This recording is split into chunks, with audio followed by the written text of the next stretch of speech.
schooled for a time in the UK. Anjana has published 10 novels and 3 books of poetry, including the Chess of Players and other poems. Her first poem was chosen for the Illustrated Weekly by the then poetry editor Kamla Das. She began writing for children in 2010 when Rowley bought out Chinku and the Wolf Boy. Her Jim Corbett series for Terry dealing with big cat conservation for children began in 2013 and continues till date. Talking Cup bought out Grandfather's Tiger Tales in 2022. Her book, translating for Rituporno, was published by JU Press in 2024. She lives and works as an advertising consultant in Calcutta. Please. Rajat Chaudhuri is the author of acclaimed climate novels, The Butterfly Effect and Spellcasters and short story collections, Hotel Calcutta and Calculus. A British Council Charles Wallace Fellow and Hawthornden Castle Fellow. He is closely involved with the climate movement and rights and speaks frequently about climate literature and possible futures in local and global venues. He has been a contributor to the UNDP Human Development Report and has represented civil society organizations at the United Nations. His book of cautionary and redemptive stories of climate change for young adults, Wonder Tales for a Warming Planet, appeared this month. Lopamudra Maitra. Dr. Lopamudra is an anthropologist, author, and international columnist. She teaches and researches in areas of history, popular culture, and narratives of India and South Asia.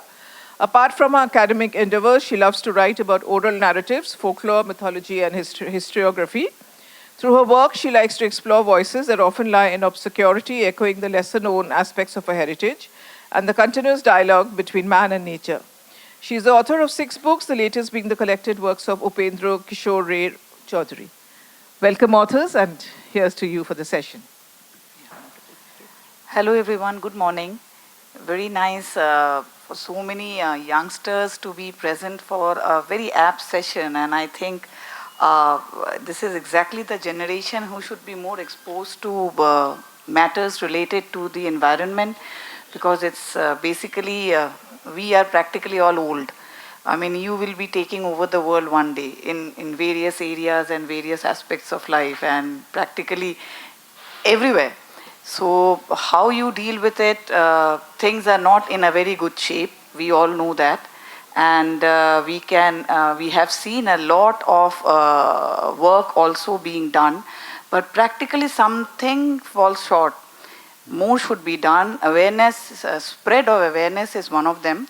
And so what we are doing over here right now is really trying to understand that stories, apart from general newspaper articles and documentaries, which all of you are quite well exposed thanks to social media as well, stories being one of them, that when we discuss that, it's something that the message kind of lingers a little while longer, probably a little while longer, maybe touches you somewhere inside in comparison to maybe a newspaper article. Now, why that is, it's a big thing to discuss, but we are going to look at some parts of it today.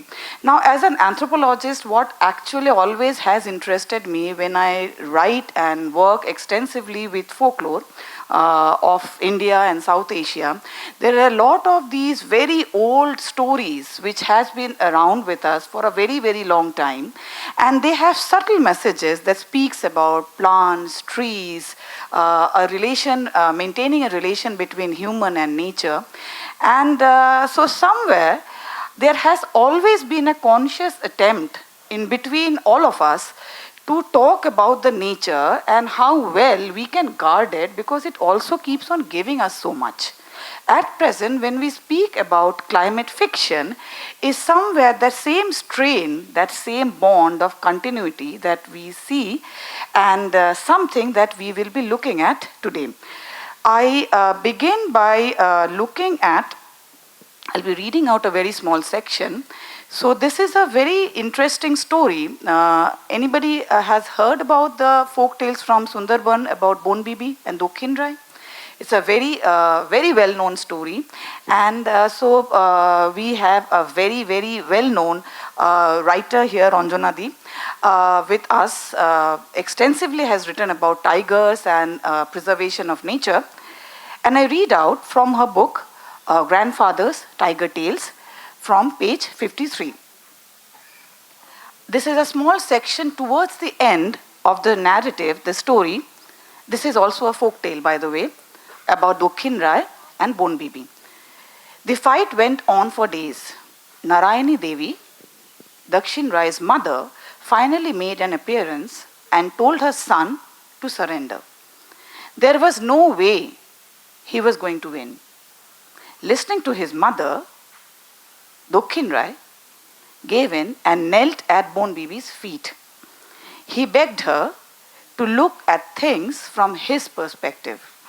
People had stopped making offerings to him, and he had no food to fill his belly, which was why he had to resort to treachery. Bon Bibi thought for a while, then agreed to spare his life.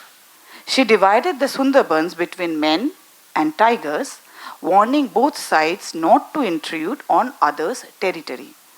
If only humans had listened to her and not grabbed so much from nature everywhere. Now, thanks to climate change, the islands are sinking and men and tigers are encroaching on each other's habitat. If people knew that this was important, to live in harmony with nature so long ago, why has it taken us all this while to realize it? Rohan, who is being told the story, asked. Possibly because everyone thinks that old stories are just nice sounding words and nothing more. Dadu Bhai said, he is narrating the story. We can only hope that the world will realize their wisdom before it's too late. There ends the story. I leave the comments for Anjana Di. Can you elaborate this? A very touching ending. So, what really inspired you, and can you elaborate the little bit about that to the youngsters, please? Sure. Actually, that little piece which she read out about the pact between men and tigers, which Bono Bibi announced, comes from a very old text called Bono Bibi Chaudhuri Nama, which if you go looking, you will probably find it on the island of Goshaba, which is the only place I know which prints it. It's what you would call a choti boi. And because Bono Bibi is a Musulman concept, the book goes from right to left. So it's rather interesting physically, but it actually comes up with this thing about a pact between animals and men, tigers and human beings, so that they do not encroach on each other's territory. Now, unfortunately, if you do go through the papers, you will find that tigers are perennially wandering into villages. People are going hunting for crabs in places they shouldn't be going. And the result is chaos because somebody or the other gets hurt. Now, I agree people need to make a living. But at the same time, the tigers have been given a duty to protect the waters and the mangroves and keep the deer and everything else down to proper numbers. So from all this, the story is from Bono Bibi Chaudhuri Nama, but I added Rohan and his Dadu by having a little conversation at the end of it to make it clearer, more comprehensible. And one little thing, Anjana, what really inspired you to begin writing you have like so many very interesting literary work for it. What really inspired? How did it all begin? Actually, I think for them, how I started my tiger stories might be more pertinent, probably. I started on those tiger stories on a visit to Nainital, where a friend and I were talking about Jim Corbett, who is that area. And I said, well, Jim Corbett's ghost is supposed to be prowling the hills. So she said, very good. You write stuff, why don't you write about Jim Corbett's ghost? So I thought about it, and I thought, what would Jim Corbett's ghost do? He would probably try and save tigers and make sure people and tigers did not get into trouble with each other.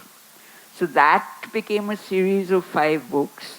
And then there was grandfather's Tiger Tales, which went into the Sundarbans and is a different bunch of stories, all of which are actually true stories.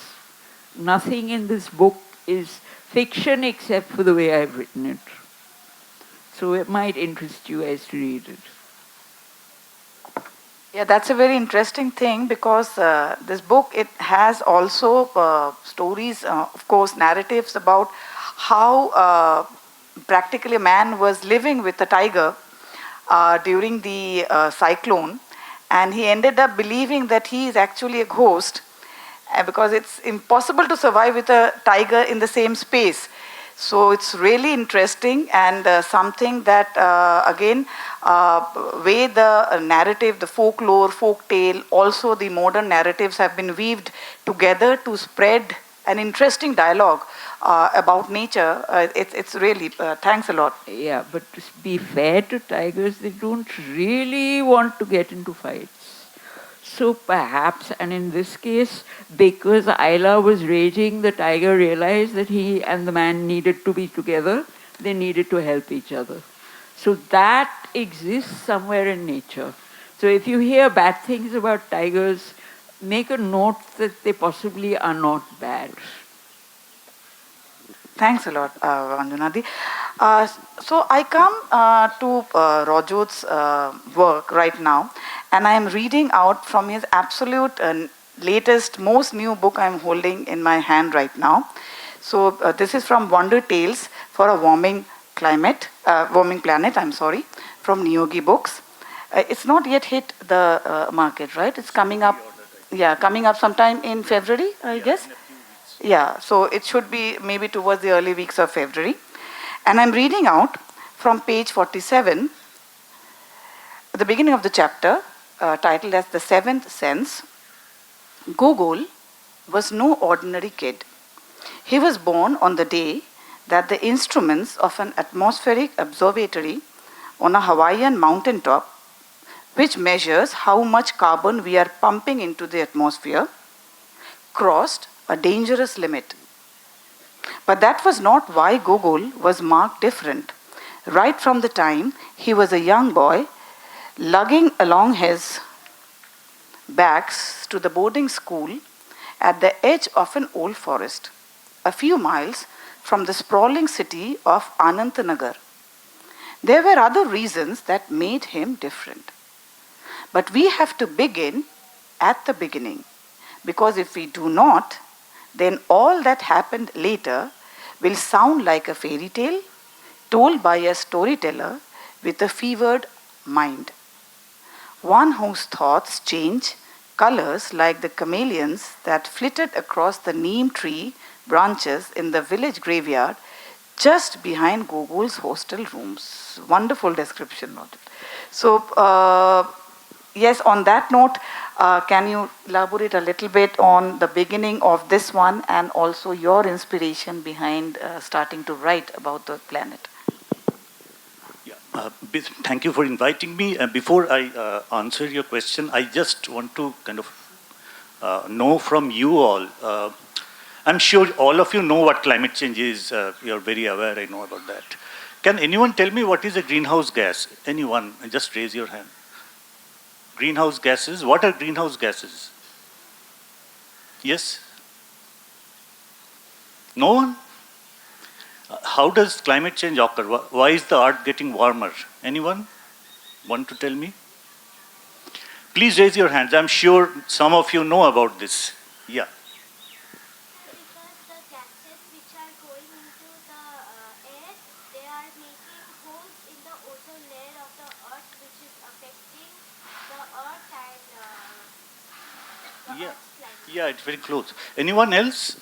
What are greenhouse gases or how climate change is happening? Why the earth is getting warmer? Anyone want to tell me? Yeah, please.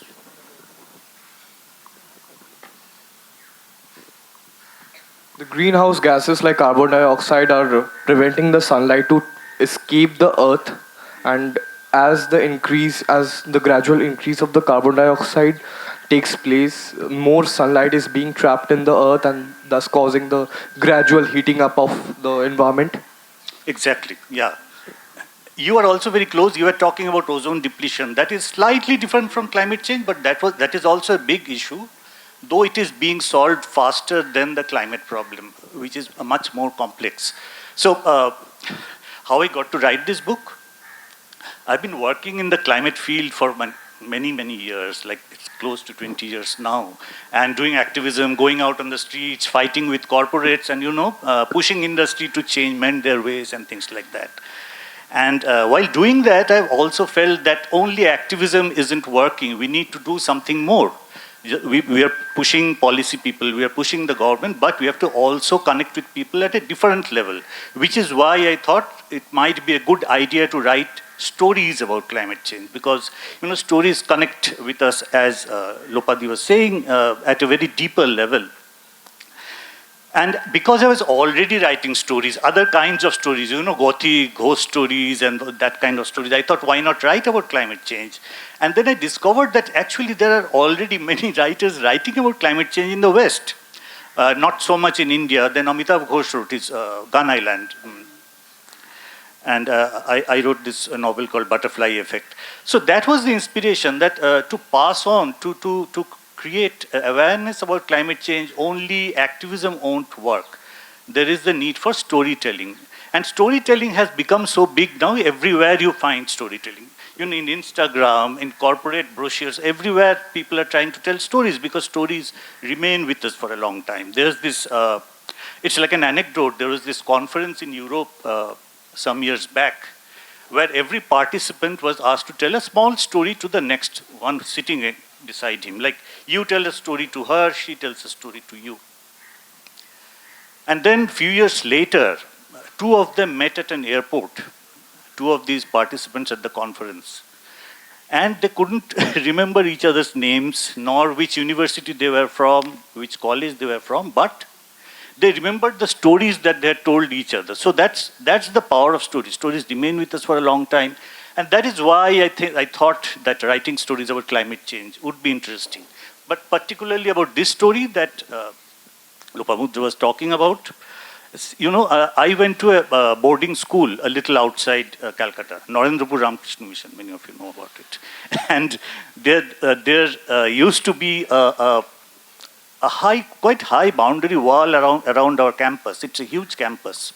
And part of that wall was broken. And the naughty ones among us, we used to sneak out of that wall and watch movies at these old cinema halls nearby. And so this similar thing happens in this story. This boy connects with the outside world through this hole in the wall. But what does he connect with? He connects with ghosts. He connects with the forest that's outside.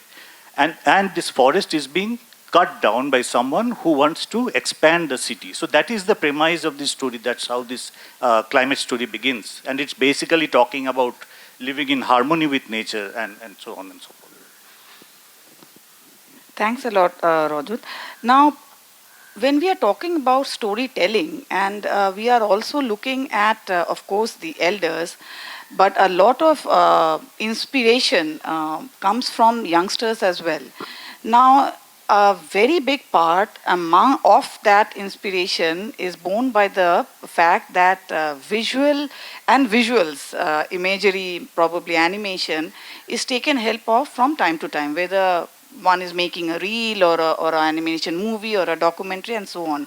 So this is something I would really like to point out, because this is something that also took me to the very old, a lot of stories comes to my mind, including A. Milne's Winnie the Pooh 100-Acre Wood. The very first page has an entire map of how the imagination plays about the look of the 100-Acre Wood. So this is what he begins with a lot of maps in this.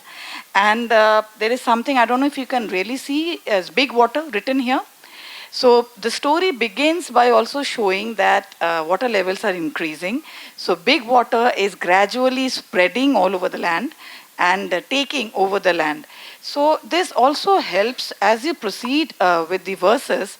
So was this a conscious effect, Rajat? I mean, there are other maps also to exactly speak about the land and the names of course, they are all fictitious names.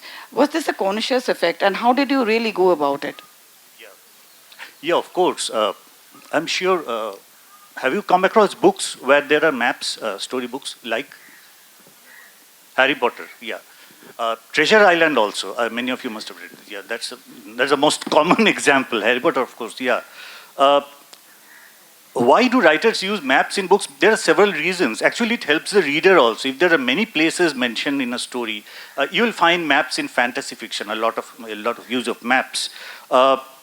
Why I did it? There are two reasons. One is to show how climate change visually, how the water level is rising. And this particular place, this is called Malignia, this island which is sinking. And Malignia, you know, the tone of that word, it has connotations of malignancy. It is dying in some way because there's a lot of pollution, because we are pumping greenhouse gases into the atmosphere. So that's one reason I use maps, to help the reader to understand the deeper meaning of the story. And I used fictitious names also, like this. There's this world map in the book with names of places like Indus. Indus is the old name of India. Then there's the Middle Kingdom. Of course, all of you know it's China. There's a place called Gargantua in this map and in the story. Anyone has heard this word? Gargantuan? Gargantuan is someone who is very greedy. And it is because of our greed that climate change is happening. Our greed for energy, our greed for stuff, our consumerism. That is why climate change is happening. So all these place names in these maps indicate something that we're losing, indicate worldviews that are dangerous, and so on and so forth. So that's why I think and it's fun actually, you know, using maps in stories. Very true. Similar thing for Anjana's book also here. So there is a very cute image of Dukhi and Dukhin. Right? This is basically the image of, probably the image of Bon Bibi.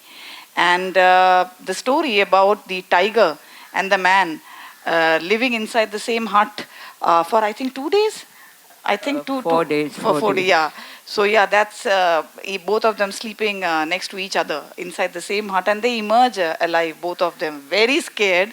I mean, practically so scared that they just want to live and they forgot about anything else. So yeah, Anjana, did this also any special thing, because it's been also done by NIT graduate. So anything went behind this thought of the illustrations? Well, I think the illustrator was trying actually to make the stories more relatable. Bono Bibi, for example, have any of you seen a statue of Bono Bibi? Yes? Yeah, so Bono Bibi you will find on one of the at Chaudhuri Khali. But otherwise, very few people see Bono Bibi. So therefore, she did this Bono Bibi statue. And as for the man and the tiger sleeping next to each other, I suspect she'd been watching Life of Pi.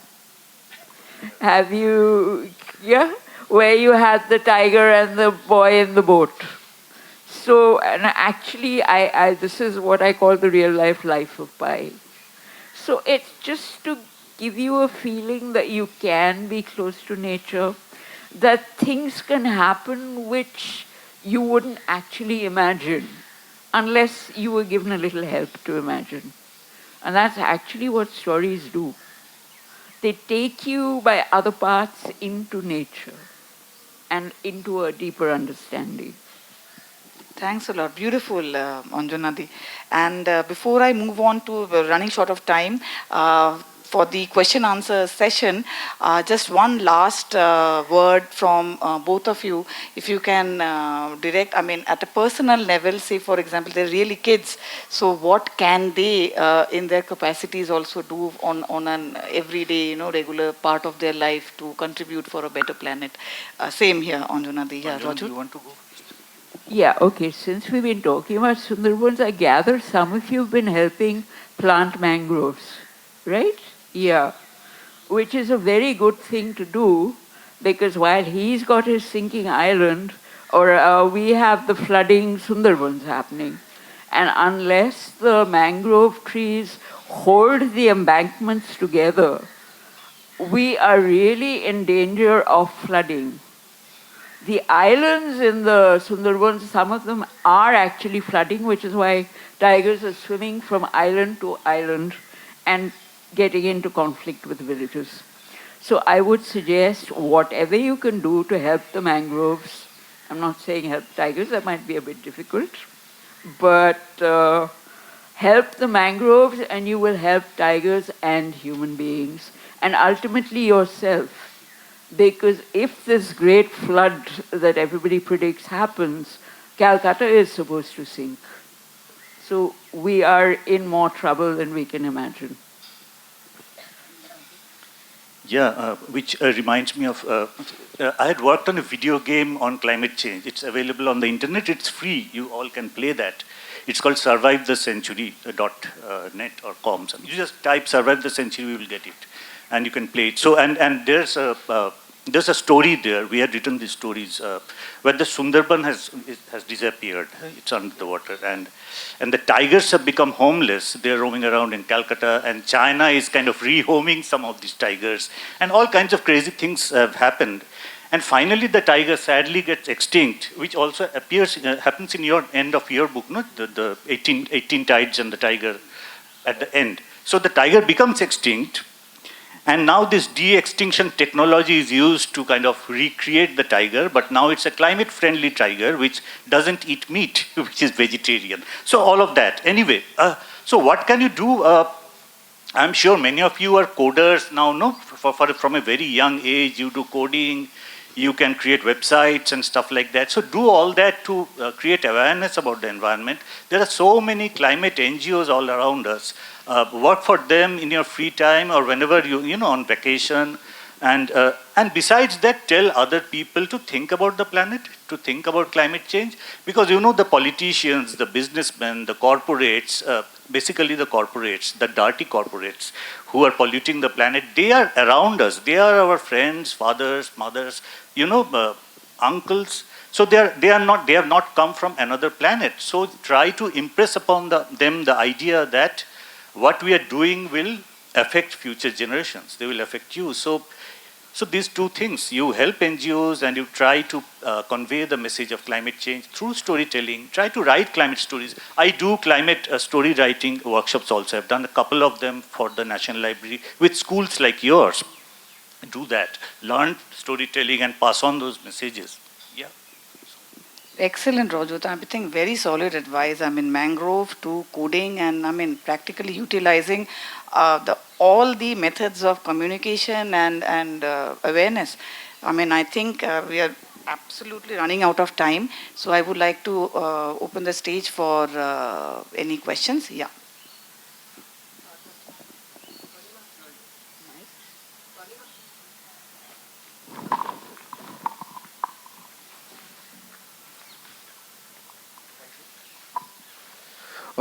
Good morning, everyone. I am Shayok Chakraborty of Delhi Public School, Howrah. And my question is, when we try to visualize the ways for safeguarding the environment, we often tend to ignore the fact that it will be affecting the rate of human development. So how can we balance both? This is for To everybody, ma'am. I guess. Okay, yeah, there is a problem because technology and the climate don't go together. Every time you switch on your computer, you're doing something wrong for the climate. I think we actually, since we're so smart and we're so busy doing AI and everything else, we have to come up with a way in which these things can be balanced so that the corporates, and we should thank Coal India for sponsoring this meet. It's very kind of them. So that the corporates and the climate and people can survive together. The ways are, I don't think it's going to be very easy. But yes, if you guys, you're the next generation, you're the up and coming generation, if you use your heads, I'm sure you can come up with something. If you write your stories, if you think of ways, possible. I'm keeping my fingers crossed, of course, because I'm being optimistic, but yeah, let's hope. Yeah, I think the problem is with the definition of development. Development doesn't mean more stuff, more energy. Development can happen in a different way also, using less stuff. There are ideas of circular economies and several other things that are going around. Because when we are talking of development now in the media, we are basically talking about endless growth, limitless growth, which is very wrong, which is polluting the planet, which is affecting the climate. We have to think about development in a slightly different way, where we use less stuff, where we use less energy, where we use sustainable technologies, which can give us a comfort and a good quality of life without affecting without climate change, without pollution and things like that. It's not easy, but this is happening. There is this whole movement called solar punk. I don't know whether you have heard about it. I am involved with that. We already have 2 books which you can kind of get on Amazon and try to find. So this whole solar punk idea is about the politics and use of low level technologies and looking forward to a hopeful future where the idea of growth is no more there, but there is development. People live happily along with other species, and there is interspecies kinship and all of those things. It is possible. The problem is the definition of development. Development and growth have got mixed up. We don't need endless growth to be happy. Sir, I was talking about the type 1, type 2 civilization where the development is generally, in my opinion, development is generally defined for the amount of energy that is used for doing some stuff. And the more generally energy that is used, the better the products will be, in my opinion. Yeah, but that's dangerous, no? Yeah. The more energy you produce using fossil fuels, the climate will get damaged, and ultimately what will happen is it's already very well calculated and well known. Large parts of the world will become uninhabitable. You cannot live there anymore. So that is not the right way to go about it. There is solar, there are other kinds of energy you can use. We have to shift, but the shift is happening very slowly because of various reasons. Various vested interests are there, and it is our job, your job, the next generation's job to impress upon people, impress upon decision makers to go for the sustainable technologies, the sustainable ways of producing energy and so on. Yeah, anybody else? Maybe one more question. Yeah. No, we have time for 3 more, so they should be quick and to the point. Yes.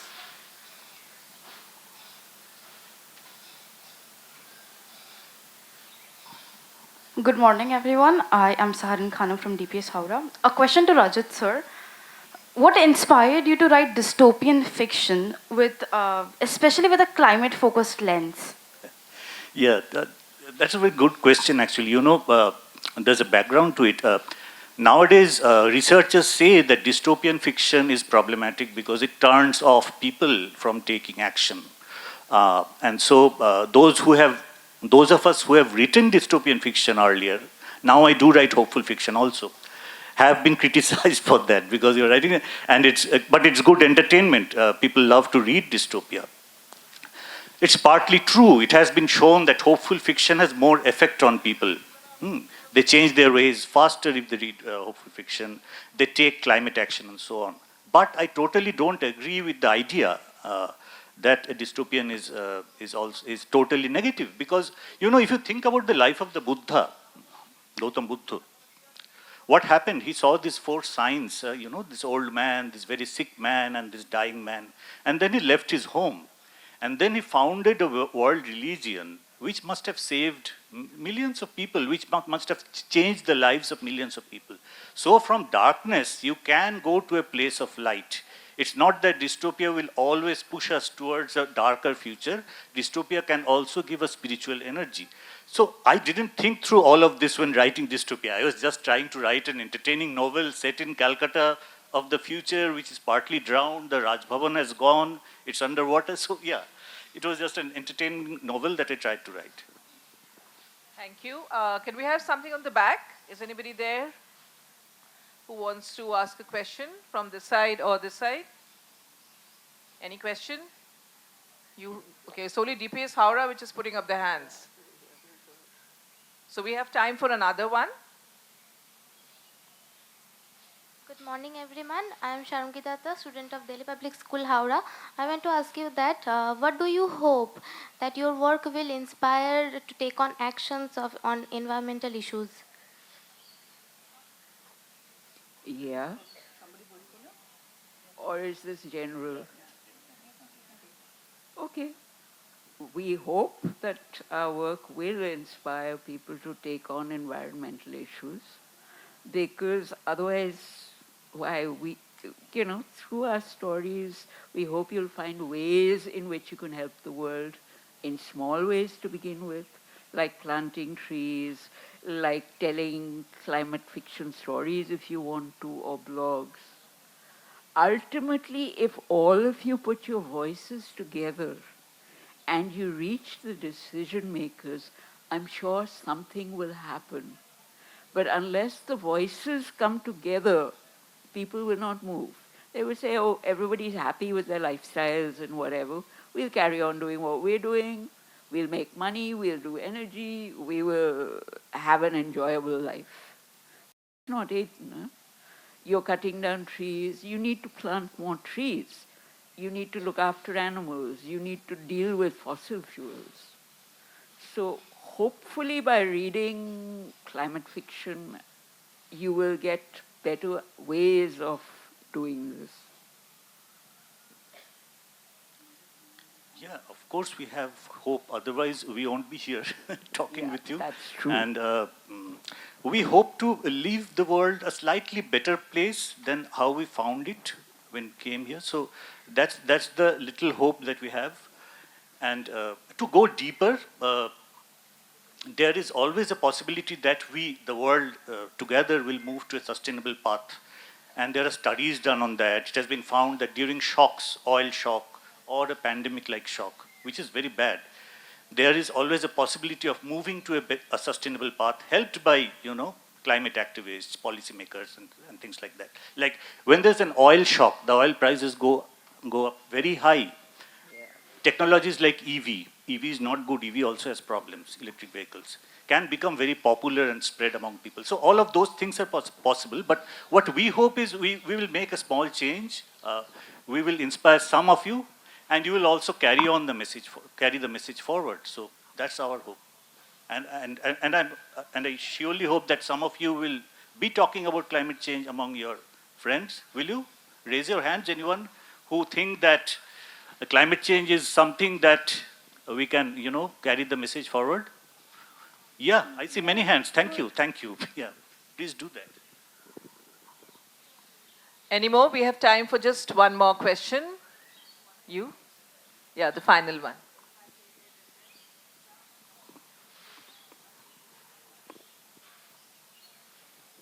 Good morning. My name is Ahiri Chaudhuri from DPS Howrah. Ma'am, I have a question for you. That is, you worked as an advertising consultant. So was writing originally a hobby, or was it a passion that you always looked upon on pursuing? Actually, I think I was first published when I was 11. So you could put it that, what I did was right. So I wrote, and then somebody said, do you want to be an academic? Somebody else said, what do you want to do? I said, okay, one can write in advertising, I guess. So I joined advertising and continued writing whatever I wanted to write on the side. I think it's my love. Thank you. This was a wonderful session. We learned a lot. And thank you. We really thank the authors for taking out the time and being here. Climate change and mangroves and animals is a big issue these days, and they should both cohabit, I think, together. So thank you very much. And the books of the authors will be available at the Story Bookshop once you go right out. So they'll autograph the books, and thank you.